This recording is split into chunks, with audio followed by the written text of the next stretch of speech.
We're going to, for our reading, turn to Luke's Gospel. And there in Luke chapter 14. And there we're going to turn to verse 25. I don't know about you, but this is a parable, or parables, that I don't think I've ever heard preached on. I certainly have never preached on it. But I have to confess, it's probably because this passage contains probably a couple of the hardest verses in the whole of the Bible. And as I began to read them, I thought, Lord, is there not another chapter I could look at, another book? But this kept coming back time and time and time again. 2 weeks ago, and I have to say I can't remember exactly what it was, but as Richard began to speak, this sort of came back again. This is this idea of the cost of being a disciple. And even last week, when Martin spoke, he touched again on something of the, not just so much the cost of following Jesus, but indeed the richness that God bestows upon those who seek to follow him. So Luke chapter 14, verse 25. Large crowds were traveling with Jesus, and turning to them, he said, "If anyone comes to me and does not hate his father and mother, his wife and children, his brothers and sisters, yes, even his own life, he cannot be my disciple." You see what I mean? "And anyone who does not carry his cross and follow me cannot be my disciple." Suppose one of you wants to build a tower. Will he not first sit down and estimate the cost to see if he has enough money to complete it? Or if he lays the foundation and is not able to finish it, everyone who sees it will ridicule him, saying, "This fellow began to build and was not able to finish." Or suppose a king is about to go to war against another king. Will he not first sit down and consider whether he is able with 10,000 men to oppose the one coming against him with 20,000? If he is not able, he will send a delegation while the other is still a long way off, and will ask for terms of peace. In the same way, any of you who does not give up everything he has cannot be my disciple. Salt is good, but if it loses its saltiness, how can it be made salty again? It is fit neither for the soil nor for the manure heap. It is thrown out. He who has ears to hear, let him hear. Well, words like that, on a weekend such as this, you might think, oh dear, I'll give up. And I think I probably would have just given up on this. Then the penny dropped. In fact, a whole lot of pennies, I think, dropped. As we come to this table, begin to put these words into context. Begin to put these words as you begin to understand them. It isn't just we who are giving up, we who are paying the sacrifice. We are doing nothing in comparison to what Jesus has already done for you and for me. I wonder if you've ever wondered, and I only say this because I read a survey in the last few days that made me think how much it cost to bring up a child. I always remember when our daughter was probably late teens and she was old enough to be left without risk of burning the house totally down, maybe the odd room, but not the whole house. And we left her with plenty of food in the fridge and the freezer, and we could trust her to keep the house fairly as it should be. On our return, we said, "How did you get on?" As you do, thinking, well, at least the house is still here.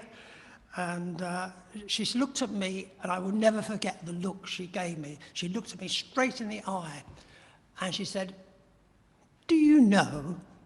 She said, "I went shopping on Saturday." Why, I have no idea, because the fridge was packed with enough food for an army. She said, "I went shopping on Saturday, and I went into Sainsbury's. Do you know what chicken costs in Sainsbury's?" I said, "Pardon?" She said, do you know how much it costs? I said, of course I know how much it costs. Every morsel of food that's ever passed your lips in this house, I've paid for. I know how much chicken costs. I know how everything else costs in Sainsbury's, or a pretty good guess anyway. And yet, it had suddenly dawned on her that the food she ate, someone had to buy. They estimate that to bring up a boy from babyhood to 18, although I think these figures are very cockeyed, but there you go. But I think the general truth is there, costs something like £64,000. I reckon it's more, to be honest, but there you go. Well, my son did. £64,000, but how much for a girl? Now, if we weren't wearing masks here, and if you weren't all on Zoom back home, I could ask you, and we'd get some guesses. Would you believe 70,000? Would you believe 50,000? No, it's 94,000. Half as much again to bring up a girl. Now, I think the figures are probably way out, but I did check this with another certain female, so who would not be, biased towards my way of thinking. And I said, well, do you think it's cheaper to have a boy or a girl? She said, well, crazy question, but girls are dearer. Trust me, they're dearer. And so it is. But you see, that's only part of the story, isn't it? They may be dearer financially. Boys might be cheaper financially. But finance is just one small little part of the cost. Like everything else we do, sometimes things will cost us. It's like you have that unfortunate experience. I haven't had too much recently, says he, and hopefully on the way home it won't happen again. I've had more bumps and lumps on my own drive of hitting fence one side or the wall the other side, some time or the other. And that noise, that sound, it never goes from you as you sort of hear, and you expect the whole back of the car to be crunched in. And you get out and you can't see anything at first. There's a tiny scratch. And sometimes I think, oh, got away with that. And when you come, well, once a year I wash it, think, there, I knew I'd marked the car somewhere. But of course, on a more serious note, sometimes it isn't just the cost of repairing it. It's the costs that accidents, it's the costs that these events in life cost us emotionally, spiritually, costs in relationships. It may not cost very much for something to happen to us in a financial sense, but it marks us and mars us for the rest of our life. In this passage, these two sort of stories, one of the man wanting to build a tower, possibly in a vineyard or something like that. The other, a king, who is obviously having a bad time, and a rival king, an enemy, is approaching the border and probably just about to cross the border with twice as many men than he has to get rid of the enemy. And Jesus says these astonishing words. Well, there are a lot of astonishing words in this chapter, in this passage. But he says, he comes and says that we have to count the cost.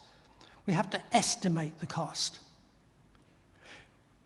These are odd words, because you expect Jesus to say, don't worry about the cost, just follow me. And indeed, there are parts in the New Testament, even in Luke's Gospel, that you can point to and say, well, Jesus didn't give the disciples much time to sort of lay down their nets and follow him. It was just, come, follow me. And they did. But in this passage, I don't think is here just by accident. If you read the passages before, Luke is building up to something here. There's the story of the great banquet, where the banquet is prepared and people are invited, many people. And the servants go out seeking to invite this one and that one, and no one wants to know. No one wants to come because they're too busy. They've done important things, like getting married and buying fields and oxen and such like. Things that normally you say, oh, that's fine, don't worry. But here it is the contrast. Here is the banquet, all ready with your name on the sort of plate a place ready, and you are invited and you say, I'm too busy, too important things to do. And so it is that this then leads on to this passage we read, but it moves on to the story and the parable of the lost coin, the lost sheep, and the lost son. And it isn't just about loss. It's about how much you're prepared to put in, how much energy you're prepared to put in, how much time you're prepared to give to find that which was lost. Like the woman who would sweep the house endlessly until she could find that lost coin. Like the one who went and collected the sheep, even though 99 was safe and could have said, well, 99 all right, what's one? Oh, let it go. But no, he went and searched and brought back the lost sheep. And of course the parable of the lost son, the prodigal son we know so well, is the one who the father, who you can imagine is going out day by day, probably several times a day, looking to the horizon, longing and yearning that his son will come back. Is that him? No, it's not. And then one day his son comes back. But it's worth all the agony and the pain and the hurt. It's worth having sort of gone through that agony to have that moment that he is back. So Jesus tells us to count the cost, to be wise and count the cost of following him. And I think the first thing, and I assure you this is very brief because I want us to come and spend more time, much time as possible in communion. So only really two brief thoughts. One is that I think counting the costs means that we have to have total devotion to Jesus. Total devotion. In verse 33, we read that those of you who do not give up everything you have cannot be my disciples. That's hard enough. In verse 26, a little bit before that, it says some equally challenging words. If anyone comes to me and does not hate father and mother, wife and children, brother and sisters, yes, even their own life, such a person cannot be my disciple. Surely, Lord, you cannot mean that. You can't really mean that. And indeed, Jesus clearly didn't mean you have to go around and, when you go home, look at your wife or your husband, your brother, sister, whoever, and say, I hate you. I really hate you because I want to follow Jesus. Clearly that is not what Jesus meant. It is not what the Bible shows. Indeed, quite the reverse. The love that man should have for his wife, that love indeed is echoed in the love that Jesus has for his church. The love that we should have one for the other is time and time reiterated, that you cannot doubt. But Jesus did not mean that we should go around saying, I hate you. It is the typical Jewish way of explaining. If ever you want to be really uplifted, I often think, listen to a Jew reading a Jewish story, because the Jews have this way with language that no other nation, I don't think, ever does. They make it dance, they make it live, and they use words in a way which no one else seems to ever achieve.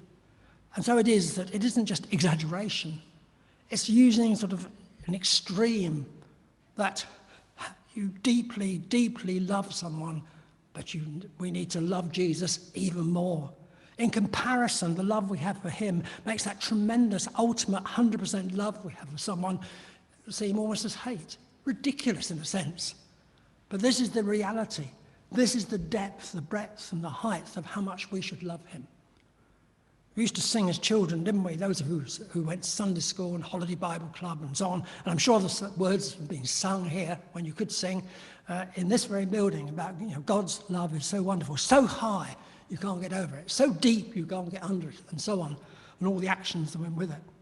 That is the love which Jesus has for us. That is the love that he showed to us. That is the love that he came and died on the cross to show that he loved us totally, completely, utterly.